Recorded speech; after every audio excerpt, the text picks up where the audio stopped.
श्रीकांत जी, लेकिन एक कंसर्न जो है, जो कि थोड़ी बहुत निकल कर आई है, क्योंकि आप इतनी तेजी से काम कर रहे हैं, आपकी सरकार इतनी तेजी से काम कर रही है, इसमें कई फैसले हुए हैं। अब हुआ क्या है कि एक तो पहले से ही जो लॉ एंड ऑर्डर की सिचुएशन थी यूपी में, वो कोई खास अच्छी थी नहीं। अब ये हुआ है कि जो भी फैसले आपने लिए हैं, देखिए रोमियो स्क्वाड का मुद्दा आपके सामने आ गया, इसके अलावा जो स्लॉटर हाउसेस बंद करने का आपने ऑर्डर दिया, उसके बाद भी हमने देखा कई इलाकों में तनाव देखने को मिला, कई जो गुट हैं वो इसका फ़ायदा अपने अपने हितों के लिए उठाने लगे।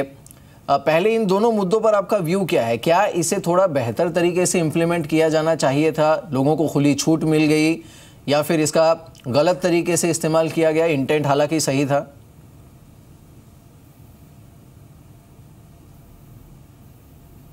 मैं आपको जमीनी हकीकत से रूबरू कराना चाहता हूं। ये जो एंटी रोमियो दस्ता उत्तर प्रदेश में बहुत सफल अभियान रहा है। हमारी जो बहन बेटियों में कहीं ना कहीं खौफ रहता था, जो मन चले हैं उनका पीछा करते थे। स्कूल नहीं, स्कूल कॉलेज, अगर मार्केट में अपने परिवार के साथ जा रही हैं तो वहाँ बाइक पर मोटरसाइकिल पे पीछा करते थे। स्कूल जाते समय उन बहनों को कितनी दिक्कत आती थी, यह हम महसूस कर सकते हैं। आज आप उनसे बातचीत करिए, उनका मनोबल बढ़ा है, उनके अंदर सुरक्षा का भाव पैदा हुआ है। और जो मनचले थे, जो हमारी स्कूल जाने वाली बहनों को, कॉलेज जाने वाली बहनों के साथ छेड़छाड़ करते थे, अभद्र टिप्पणियां करते थे, आज उनमें खौफ है। लेकिन इसके साथ साथ हमने इस बात का भी विशेष ध्यान रखा है कि कोई भी पुलिसकर्मी, अगर कोई हमारा युवा कपल रिक्शे में बैठ के जा रहा है या कहीं किसी सार्वजनिक स्थल पर बैठा है, किसी पार्क में बैठा है, तो अनावश्यक रूप से उसका उत्पीड़न ना हो। अगर कहीं इस तरह की शिकायत पाई जाएगी तो उस पुलिस अधिकारी के खिलाफ भी हम कार्रवाई करेंगे, ये भी हमने सुनिश्चित किया है। लेकिन जो लोग इस अभियान की आलोचना कर रहे हैं, वो अपनी बहन बेटियों से जरूर पूछ लें। उत्तर प्रदेश में अगर उनके परिवार में, उनके रिश्तेदारी में कहीं भी कोई अगर बहन बेटी स्कूल और कॉलेज जाने वाली हो, तो उनसे जरूर वो पूछ लें। तो मैं आश्वस्त हूं कि उनका जो टिप्पणी है इस अभियान को लेकर, उसमें परिवर्तन जरूर देखने को मिलेगा। जहां तक आपने फिर इलीगल स्लॉटर हाउस की बात की है, ये सरकार का फैसला नहीं है, ये एनजीटी का फैसला है, ये सुप्रीम कोर्ट का फैसला है कि जितने भी अवैध यहां पर इलीगल जो स्लॉटर हाउस थे उनको बंद किया जाए। मई 2015 में ये एनजीटी का आदेश था, लेकिन उसका अनुपालन नहीं हुआ।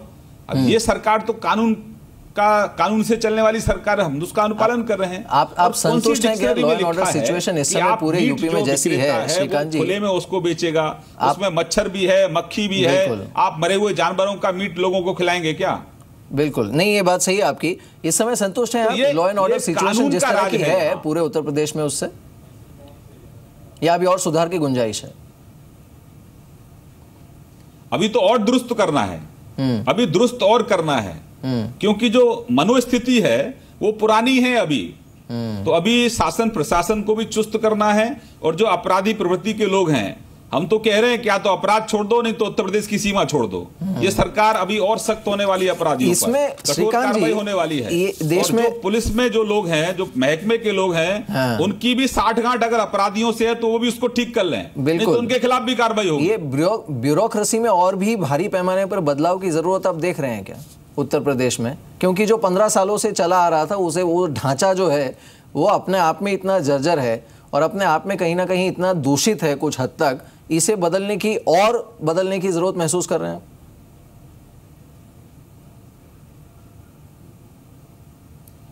नेतृत्व क्या है राजनीतिक, अगर इच्छा शक्ति आपके नेतृत्व में है तो ब्यूरोक्रेसी तो आपको फॉलो करती है, आपके पीछे चलती है। अभी देखिए, हमने तो कोई परिवर्तन किया नहीं है।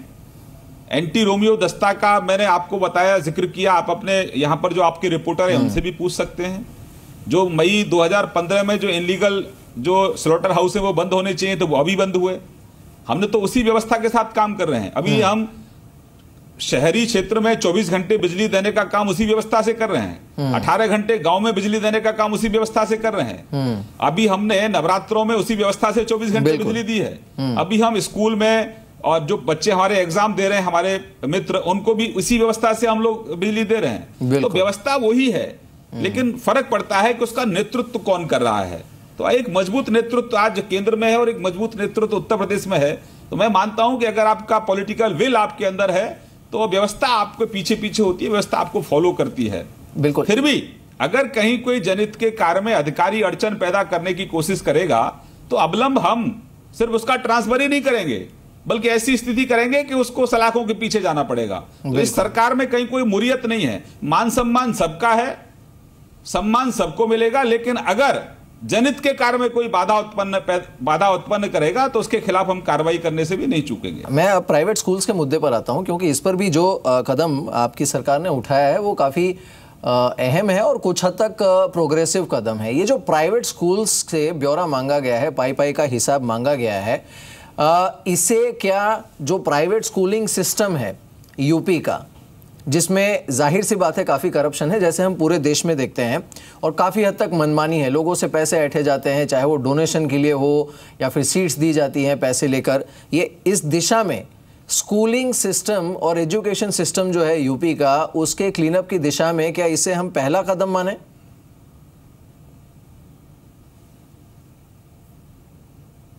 नहीं, अभी तो सिर्फ शुरुआत है, अभी तो ये टेलर है, फिल्म तो अभी आना बाकी है। और शिक्षा का व्यवसायीकरण जहां जहां हुआ है वहां पर हम लगाम लगाने की कोशिश करेंगे। शिक्षा एक मौलिक अधिकार है, शिक्षा सबको मिलनी चाहिए, ये हम सबकी चाहत है। प्राइवेट स्कूल कई ऐसे स्कूल हैं जो बहुत अच्छा काम कर रहे हैं, लेकिन कई ऐसे स्कूल हैं जो स्कूल की आड़ में धन वसूली का काम कर रहे हैं। एक डोनेशन के नाम पर वो खूब मोटी मोटी रिश्वत लेते हैं, सीटों का बेचने का काम होता है, सेंटर बिक जाते हैं, जिस तरह से नकल आप देख रहे हैं। तो आप तो बच्चों के भविष्य के साथ खिलवाड़ कर रहे हैं, और उत्तर प्रदेश की सरकार उत्तर प्रदेश के नौजवानों के भविष्य के साथ खिलवाड़ नहीं होने देगी। हम तो कड़ी कार्रवाई करने वाले हैं, और एक यहाँ पर एक नियम भी आने वाले समय में हमारी सरकार बनाने वाली है कि इससे ज्यादा आप फीस नहीं ले सकते हैं। तो आप मतलब गुजरात की तर्ज पर जो आप भी बेसिक स्कूल प्राइमरी फीस की स्कूल है कैपिंग हमारे करेंगे? गांव का, निश्चित रूप से करेंगे। जनहित के लिए जो भी आवश्यक होगा वो सब काम हम लोग करेंगे। हमारी प्राथमिकता उत्तर प्रदेश की जनता है, जनता के साथ जो अच्छा सलूक करेगा, जो अच्छी शिक्षा देगा और कम पैसे लेकर अच्छी शिक्षा देगा, उसका सम्मान करेंगे। कब तक आ सकता है ये नियम? कोई लूटने का काम करेगा तो उसके खिलाफ कार्रवाई करेंगे। इसके साथ साथ दूसरा जो बेसिक प्राइमरी पाठशाला है, जिसको बिल्कुल इग्नोर किया गया है 15 साल से, वहां पर भी हम सुनिश्चित करेंगे कि प्राइमरी पाठशाला का शिक्षा का स्तर ठीक हो, वहां की जो क्वालिटी ऑफ एजुकेशन है उसमें बदलाव आए। क्योंकि प्राइमरी पाठशाला में गांव का बच्चा नहीं जाता है, क्योंकि वहां उसको उसके अनुसार शिक्षा नहीं मिलती है। इसलिए प्राइवेट स्कूलों में लोग बच्चों को भेजते हैं। एक मजदूर की भी इच्छा होती है कि मेरा बेटा प्राइमरी स्कूल में ना जाए, मैं उसको सरकारी स्कूल में नहीं भेजूंगा बल्कि प्राइवेट स्कूल में भेजूंगा। तो हम उस शिक्षा के स्तर को भी बदलना चाहते हैं। 50,000 से ज्यादा ऐसे स्कूल हैं जहां पर बिजली नहीं है, तो वहां बिजली पहुंचाना है, टॉयलेट बनाना है, पीने का पानी उपलब्ध कराना है, समय पर वहां टीचर आए, ये भी हम लोग आश्वस्त कर रहे हैं। अच्छी क्वालिटी की बच्चों को शिक्षा मिले, ये भी आश्वस्त कर रहे हैं। उनकी जो ड्रेस है उसमें बड़े पैमाने पर बदलाव करने की कोशिश कर रहे हैं। जो मिड डे मील मिलता है उनको कैसे आसानी से मिले बिना किसी व्यवधान के, इसकी भी हम लोग व्यवस्था कर रहे हैं। तो हम नीचे से ऊपर तक व्यवस्था में बदलाव के लिए प्रयास कर रहे हैं। जनता हमारे साथ खड़ी हुई है। बिल्कुल। ये नियम कब तक आ सकता है फीस की कैपिंग का?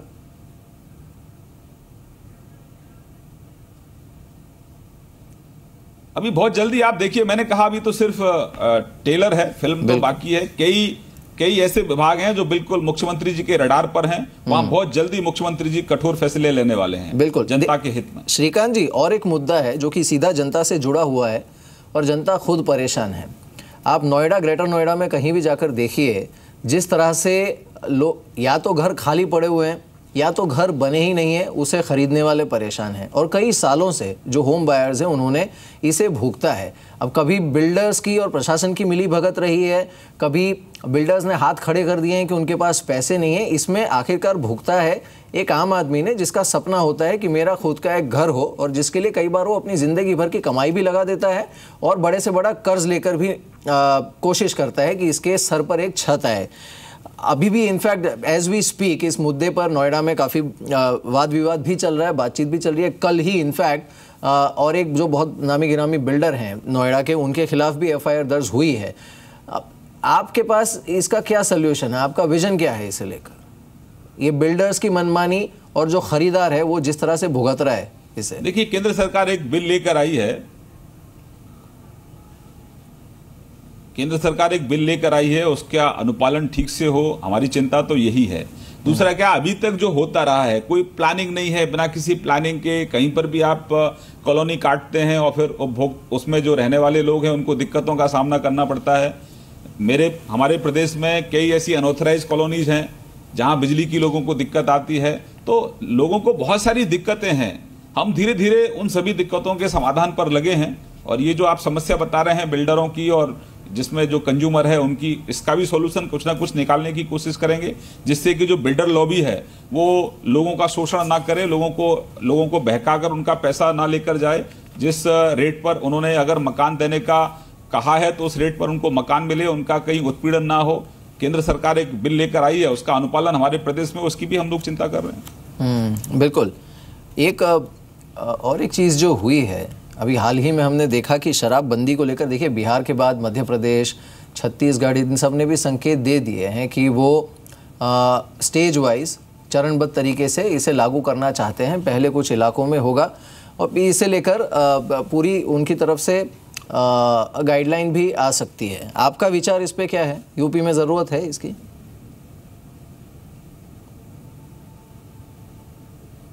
देखिए, सुप्रीम कोर्ट के आदेश थे कि जो नेशनल हाईवेज हैं वहां से जो शराब की शॉप है उनको वहां से हटाया जाए, लेकिन उत्तर प्रदेश की सरकार ने उनको वहां से तो हटाया, लेकिन आबादी वाले क्षेत्रों में वहां पर शिफ्ट कर दिया। और हम तो ये कहेंगे कि जो शराब की जो शॉप है उसके जो मानक हैं, जिन मानकों के आधार पर वो खुलती है, हमारे यहाँ अगर उनका कोई पालन नहीं करेगा तो उनके खिलाफ भी कार्रवाई करेंगे। और हम तो आने वाले समय में ये भी सुनिश्चित कर रहे हैं कि अगर कोई एजुकेशन इंस्टीट्यूट है तो उससे 500 मीटर के डिस्टेंस पे ही कोई शराब शॉप हो, कोई धार्मिक स्थल है तो उसके 500 मीटर के डिस्टेंस पे ही शराब की दुकान हो। अगर आबादी वाले क्षेत्र में तो शराब की दुकान हो ही ना, ये भी हम लोग सुनिश्चित कर रहे हैं। तो जो नियम कानून बने हैं अगर उनका कोई पालन नहीं करेगा तो ये सरकार बहुत सख्त है, नियम कानून का पालन करने वालों की दुकान चलेगी, अदरवाइज हम सब दुकानों को बंद भी करने वाले हैं। लेकिन निजी तौर पर आपका ख्याल क्या है, शराबबंदी होनी चाहिए?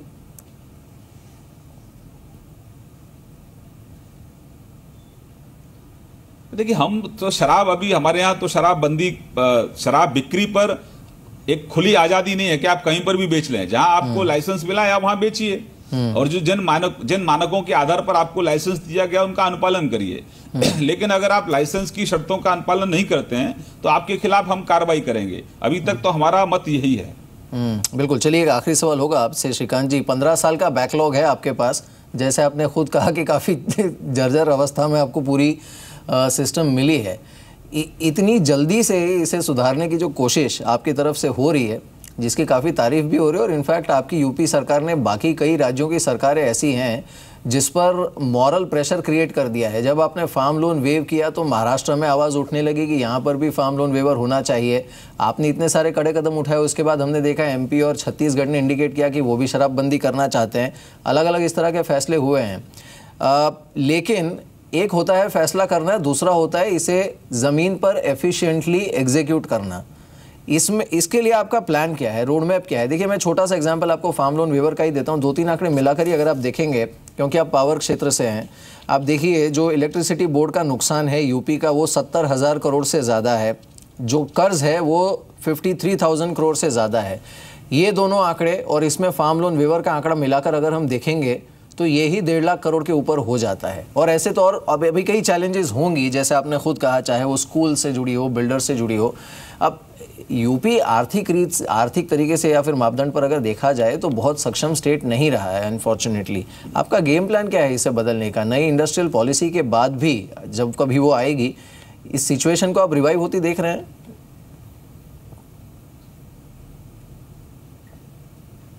देखिए, बदलाव तो होना है निश्चित रूप से। देश के प्रधानमंत्री नरेंद्र भाई मोदी, भारतीय जनता पार्टी के राष्ट्रीय अध्यक्ष अमित भाई शाह और उत्तर प्रदेश के मुख्यमंत्री आदित्यनाथ योगी जी के शब्दकोश में असंभव कुछ भी नहीं है।